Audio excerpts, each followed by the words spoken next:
Tyler Lockett, Seattle Seahawks. Tyler, welcome. How are you, buddy? Man, I'm doing pretty good. How are you doing? Doing great. Great to be here. Great to see you. How you feeling after year number? I'm doing the math here real quick. 8? Is it 8? Damn, old man. You're getting old on us. Feeling old. Feeling old. Mentally, I'm young, but my body feeling a little bit old. But, man, it's just a blessing to be able to have that opportunity to play my 8th year and just to be able to excel. And it was fun, new team. And it had a lot of ups and downs, but it was really a year to remember.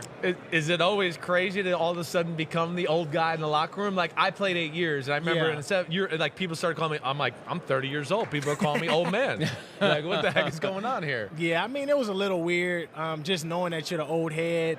It was cool that I was able to get voted captain, so that was the first time I ever got voted captain. Yeah. But just learning how to be a captain, learning how to talk to people, meet people where they were. And like you said, I've been a part of, 8 different draft classes. It was a little weird for me because I've seen a lot of people come and go, but, I've seen a lot of people that I think will stay for a while too. Yeah. What's it mean the first time you pull that jersey on and it's got the C on it? Man, for me, it was just really the fact of the respect that I have for my teammates. Just having to see it doesn't mean that I have to do anything that I haven't done before. It just really just being able to know that this is how my team sees me and what they think about me. And it's not about me living up to an expectation, but I've already become what they wanted me to be. So, like I said, meeting people where they were. The hardest part was being able to understand the difference between being a leader and being a friend. That's one of the hardest things. And one of my teammates, Penny Hart, was saying you can't be a leader and a friend. So you had to be able to find a balance of when to be a brother and when to be that teammate that everybody might hate at that moment, but you're doing what's in the best interest. That's a great way to put it. It's a great way to put it. Right? I haven't thought of it that way. You think of coaches that way. Yeah. You don't think of teammates that way, but there are times where not just the quarterback, but somebody else who's wearing that C has to step up and maybe show a little tough love to get guys pointing in the right direction. Exactly. And it wasn't easy, but, when you have a lot of guys that are on the same page, a lot of older guys who kind of believe in the same thing, it makes it easier to know that you have a backbone full of people that'll be able to speak for you as well. Right, support your message or whatever. Right. Yeah. All right, so let's talk about, one of those leaders of your team or your offense, Geno. Oh, yeah. I mean, you've had experience with Geno. Did you really expect this type of year with him before the year to where he was just going to capitalize and be one of the better quarterbacks in football? Yeah, I thought that Geno was going to be absolutely amazing. A lot of people didn't, but, it was fair for them to say that because they never got the chance to see him. Right. We're talking about a guy who hadn't gotten the chance to play in a while, but what they don't understand is with Geno being on a scout team, he went against the ones every single day. So he's going against the best defense that plays on Sundays every single day. Right. And so he's preparing, he's running different systems that these teams are running, being able to prepare our defense for the teams. And so once he finally got his opportunity, when you add in all that learning and stuff he did with scout team, now he's able to have variety, as a quarterback, and he's able to understand how to attack different defenses, what plays work and stuff like that. Right. So once he got that opportunity, man, he ran with it. Well, he definitely did. Well, speak to, I don't think people realize his physical tools are what they are. Yeah. Right? That's the one misconception I think that I know we tried to explain to people earlier in the year. I was with him because Geno used to work out with my family a little bit. I go, man, he can really throw it. And he's big and he can move. Talk about it. Russell Wilson's got a good arm. Geno's arm, every bit as good, right? Yeah, well, that's the thing. Having the opportunity to play with Russ and play with Geno. I played with Russ for 7 years and learned how to be able to play with each other. We understood each other's chemistry and how to build. Another cool thing for me is being able to have that chance to build that same chemistry with Geno, but I only had a year so far to be able to build it. Yeah. And so a lot of it went with just the communication and our mentality of the game, understanding how we see the game, how we perceive it. Already kind of had it with Geno because we're that Big 12. People don't talk about that Big 12 football, but Big 12 really plays a difference. And so the way that we played, that's the same mindset that he wanted to have, me as well. And so when we watched film, when we talked, we were always on the same page. And sometimes we weren't, but we were more so on the same page than we were. Yeah. First season without Russell Wilson. Expectations were low. And, they say only one team's really happy at the end of the year, but you have to be happy that you made it to the playoffs. And, yeah, it didn't work out. But, again, it only works out ultimately for one team. Right. Do you feel like it was a win? It was a good year for the Seahawks? I feel like it was an amazing year. Like you said, one of the easiest things to do is to play with no expectations. And so for us, We went out there and we really didn't have anything to lose. We had everything to gain. I think there was a lot of experience, had a lot of young guys play. And with a lot of young guys playing, you really don't think from the outside looking in that a team like that's going to go to the playoffs. But when you talk about the draft that we did, when you talk about the players, how they came in, they put their head down, they worked, like these are the people that's going to be the cornerstones of the foundation with the Seahawks. And so they play like phenomenal. And I was just excited to be able to be there and watch them and how they played and how they practiced. And I think they were the most rookies that we've ever had that played that many amount of snaps. Well, speak about the freaky one. Kenneth Walker. Oh, like, man. I mean, because I love his game. We both do. I mean, I thought he was going to have a 300-yard game at one point. Yeah, the way he ran the ball. When we were in camp, I was telling people that he's the best rookie I ever seen in my life. Right. And a lot of people wouldn't have been able to see it without him being able to get those opportunities. But when he has the opportunities, he's one of the most explosive players that I've seen. He can make cuts and still be at the same speed that he was before he made the cut. So, I mean, I'm happy for him because he was able to still be healthy. He was able to play a full NFL season, as well as another numerous amount of rookies.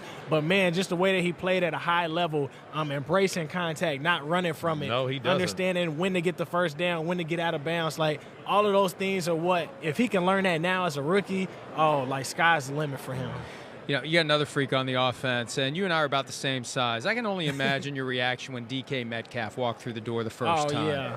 I mean, DK is just a creative player. Like, that's somebody, when you play Madden, you're like, this is what I want my receiver to be. It's not really fair, but I'm going to do it. This is how fast I want him to be. Like, this is, like, the body size and all that. Like, that's a creative player right there. And so just having the opportunity to go out there and watch him play is kind of cool because, you see a physical receiver and then you see me that doesn't shy away from contact, only when it's time for me to fall to make it to another down.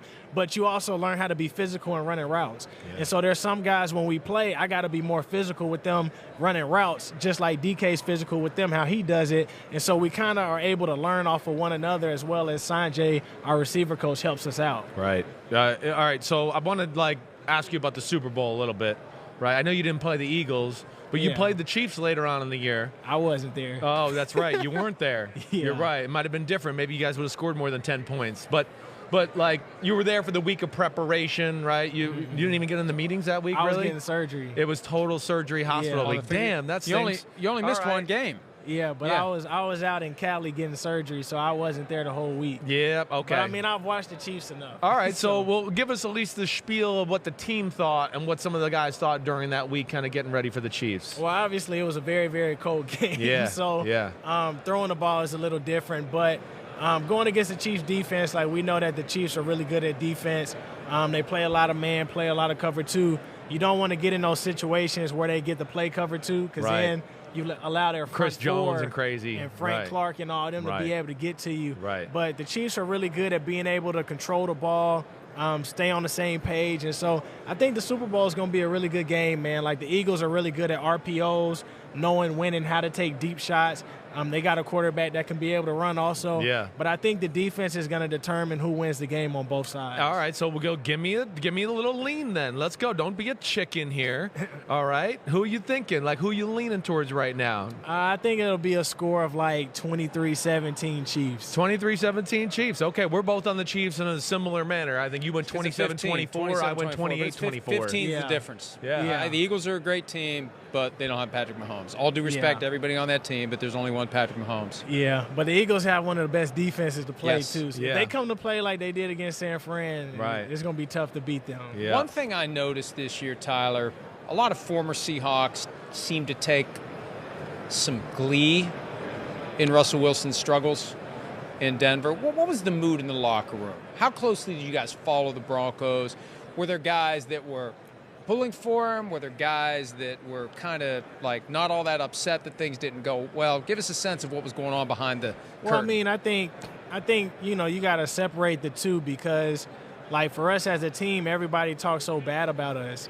And so just from the media talking bad about us and how we were going to be as a team, it made you want to be able to prove everybody wrong. And so, if anything, it brought us closer together as a unit. But that doesn't mean that we wish failure, upon the Broncos. We wanted the Broncos to be just as good because we knew what they were getting. Russ is a phenomenal talent. It's a reason why he won one of the most games in a 10-year span. He was a great leader. Like, he was a definition of hard work and dedication. All the stuff that he did with us, that's what made us learn how to be great. That's what made us learn how to be able to be great in secondary routes as well when it came to scrambling, because we knew that as long as we had an opportunity, it didn't matter what the score was. With Russ, we had a chance to be able to win. And so, for me, like I said, I played with him for 7 years. So, I developed a great relationship with him and all that type of stuff. It sucks just to be able to see and hear how people are talking about him and everything. But, the way that we look at it in our faith is if people ain't talking about you, then you're doing something wrong. Yeah. And so, for him, I wish him all the best. I wish him the success and all that type of stuff. But, I don't know what it's like to be a primetime quarterback and to be able to have all eyes on me at all times. And so, I try to be the best friend that I can for him and stuff like that. All right. Well, you're a damn good talker. You're a damn good receiver.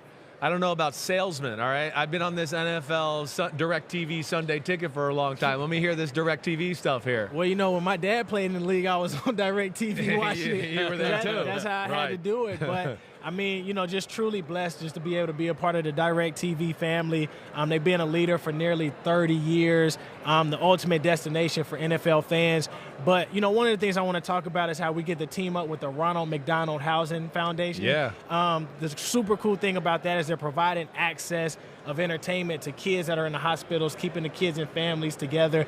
And one of the things that's super cool, too, is that for me being with DirecTV and the Ronald McDonald Housing Charity, I get to be a part of the cornhole tournament tomorrow. Wow. On Friday night, and we'll be representing the Ronald McDonald Housing Charity. I would whoop you in cornhole. Yeah. I'll whoop you. I'll take you down. Yeah, it's easy to talk on TV, huh? Yeah. Cornhole is the one game that looks so much easier than it really is. Right. It's like all I got to do is throw this bag in that hole, and I get a chance to slide it in. That's nothing, and then you do it. Yeah. It doesn't work. I don't know. It just goes in for me. So, I don't know what you guys are talking about. How do we take what the Seahawks did this year and push it higher? I think the biggest thing, man, is it's hard to say because we're in a league where it's not just about football. Because you have great seasons, and now you got to deal with the outside world of football. You got to deal with the money. You got to deal with the families. You got to deal with the opportunities. You got to deal with the media. And you got to learn how to be able to have balance. And so I think one of the biggest things for us is we got to continue to teach balance on our team to be able to understand how to separate off-field, on-field, and being able to have that same hunger and motivation. We can't have those games like we did last year where we just thought, oh, we're going to win this game. Look, we're on a 6-game winning streak. Right. You got to be able to be hungry and stay hungry. And I think that loss for San Fran really pinched a nerve to where a lot of people are like, nah, we just don't want to get here. We want to be able to keep playing to the end. Tyler Lockett, one of the 32 nominees for the Walter Payton Man of the Year Award, one of the best things you can do, one of the best things you can win. We wish you all the best tonight with that. We wish you the best going forward. Hi, it's Mike Florio. Thanks for watching PFT on YouTube. Hit subscribe for the latest news and analysis from Pro Football Talk.